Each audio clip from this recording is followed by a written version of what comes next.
La religión, considerada desde este punto de vista, era el opio del pueblo, es decir, aburrida. La religión en los años 80 se interpretaba como una parte intrínseca de la cultura, que no dependía de las circunstancias. La preocupación de Lebras desde los años 30 había consistido en ampliar una serie de problemas que eran aún más patentes en el mundo de posguerra de Francia. Uno era el descenso religioso popular. El rebaño se estaba marchando, pero lo hacía de manera más notoria en unos lugares que en otros. Como Lebras observó en los años 50, el primer paso para solucionar dichos problemas era comprenderlos. Él buscó en la historia, la geografía y la sociología las claves del movimiento de rechazo de la fe católica. En segundo lugar, se podían tratar los registros de entrada de los aspirantes al sacerdocio. Como referencia también a la categorización podía examinarse la incidencia, el estatus familiar y los niveles educativos.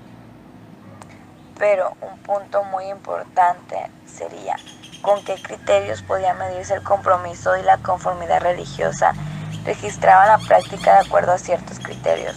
La primera categoría era que las personas deberían de estar bautizadas, casadas y deberían representar algunos ritos en la iglesia, así como tener la comunión, la confirmación, confesarse cada domingo, respetar la cuaresma cuando no debes de comer carne.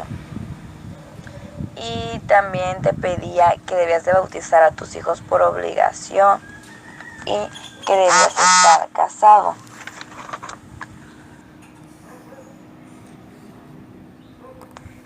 ¿Y cómo podía comprobarse y comprenderse la religiosidad?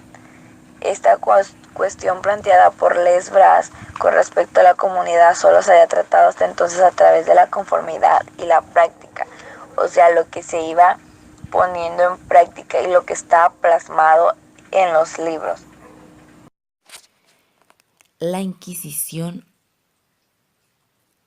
o en el nuevo énfasis sobre la amenaza del purgatorio y la esperanza, la promesa de salvación para los que obedecían las reglas que se presentaban en esa época. La preocupación por la religión como un agente de control social en el hogar y en la comunidad se convirtió en un tema sólido de la historiografía en todo el occidente desde los años 70. Se presentaban dos tipos de confesiones. Tenían éxito al implantar la obediencia a sus enseñanzas.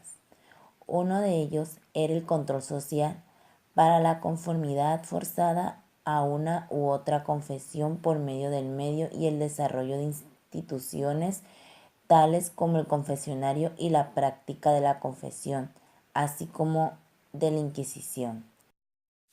La otra de ellas es la moralidad.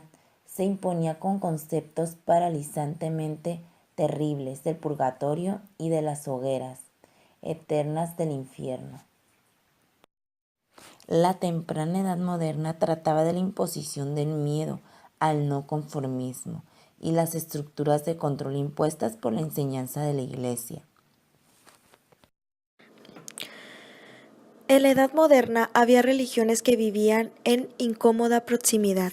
Tales se diferenciaban por sus prácticas religiosas y eran áreas de varias denuncias y cacería de brujas. Había comunidades mixtas de judíos, católicos, protestantes. Todas estas se diferenciaban por, número 1, la escolarización separada, las fuentes de beneficencia para pobres, ciertos trabajos como el comercio de ropa, que en especial eran de judíos, y ciertos hábitos alimenticios que estos tenían. El nacionalismo del siglo XIX y XX abrazó la diferencia religiosa como en las comunidades mixtas de Irlanda o Polonia. La noción de diferencia llamada otredad o alteridad se ha convertido en una herramienta analítica muy importante de estudios culturales.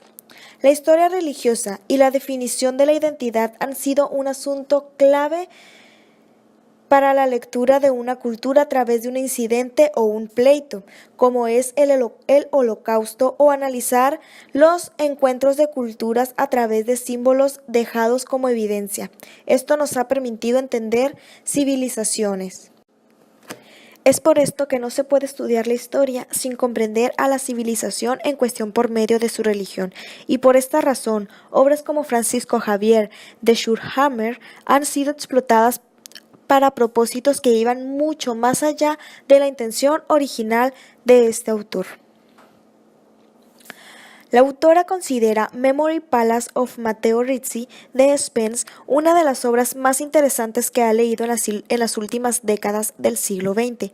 Enfatiza la diferencia cultural, donde se demuestra los medios por los que un italiano enfrentó a una civilización que no era cristiana, transformó el modo de pensar sobre China e intentó persuadir a la sociedad mandarina para que aceptara el cristianismo. La historia de la religión del pueblo estaba inspirada por el examen de las devociones populares, las peregrinaciones, los relatos, los exvotos, los pleitos, el contenido de las iglesias, las prácticas, etc. Historiadores del arte examinaron el contenido de las iglesias y el significado de diferentes artefactos. Los estudios se centraban en las ceremonias de la ciudad, la iglesia y la vida de la corte, las precisiones, los peregrinajes y los ritos, el bautismo y el matrimonio. Por último, es preciso considerar los múltiples factores al evaluar la modernidad y se deben tener en cuenta los múltiples factores culturales. En el siglo XXI aún vivimos con problemas de división cultural que se originó en factores religiosos. Cuando vemos hacia adelante, en el siglo XXI, la historia política de nuestras sociedades parece empezar a ocuparse más de la religión, por lo que la investigación histórica seguirá integrando el análisis de la religión.